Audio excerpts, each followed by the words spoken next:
Hi, I'm Abigail Cantor, a chemical engineer and founder of Process Research Solutions.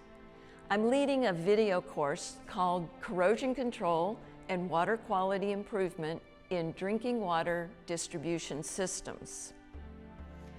Since 1980, I've worked as a consulting engineer designing water and wastewater treatment processes. A big change in my work occurred in 1991. That's when the lead and copper rule was first put on the books as a drinking water regulation. I was assigned to help the city of Madison, Wisconsin come into compliance with the new rule. It didn't take long to realize that there were a lot of unanswered questions. So since then, I've focused on how to determine what shapes the water quality in a given water system and how it can be controlled. I've developed tools and methods to gather and interpret data from a water distribution system and push water quality in a better direction. I love having work that contributes to the well-being of society. I know that many of my colleagues feel the same way. On another level, the science behind water quality is absolutely fascinating. Also, this is a puzzle-solving detective work.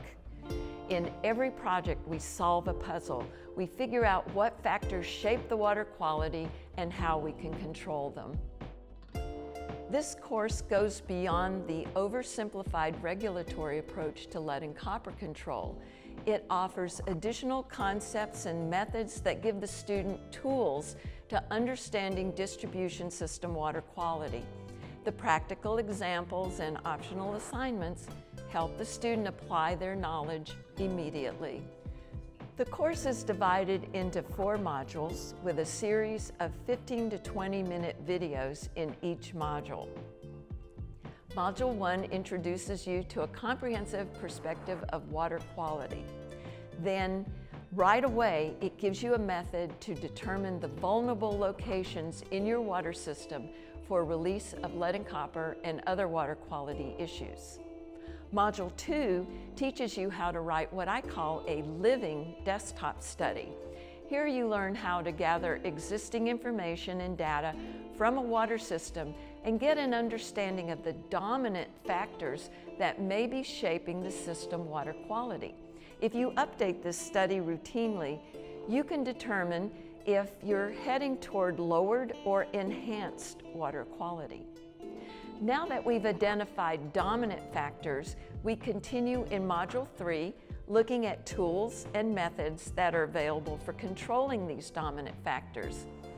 By the end of Module 3, we've developed a monitoring plan specific to our water system and have gone one step further to design a complete demonstration testing and monitoring program for lead and copper control, as well as other water quality issues. In our final module, Module 4, methods of working with the monitoring and other system data are explained. Then it's shown that the desktop study and the demonstration testing and monitoring plan can be brought together as components of an overall water quality process control protocol. This is similar to quality control in industrial processes. There are many roles that people play in the drinking water field. This course provides information that can be applied to all of those roles.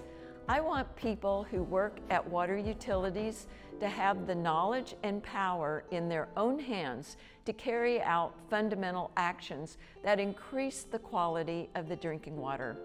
As I've worked as a consultant to utilities, I've realized that there are basic steps that every water system can take where they don't need a consultant to stay in compliance with water quality regulations or to improve the water quality in general.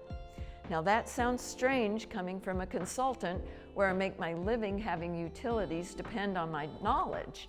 However, there's just so many basic steps that need to come from within the utility. I'm talking about water system operators, water quality managers, general managers, and even people who sit on utility oversight committees. I also want to share this knowledge with other consultants.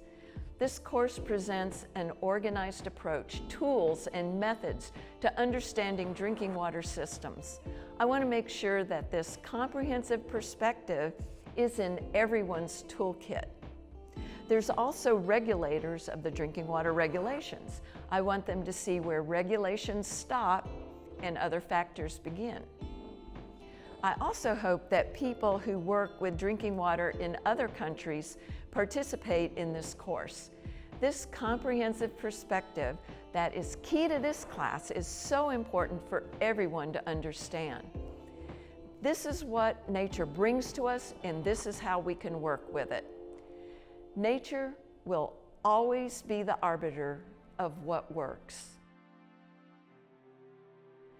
I feel very strongly that this comprehensive perspective needs to be known and put into practice. I'm very pleased that this video course can help spread this perspective and its methodologies. So enroll now and take the next step in your understanding of drinking water quality. I look forward to working with you.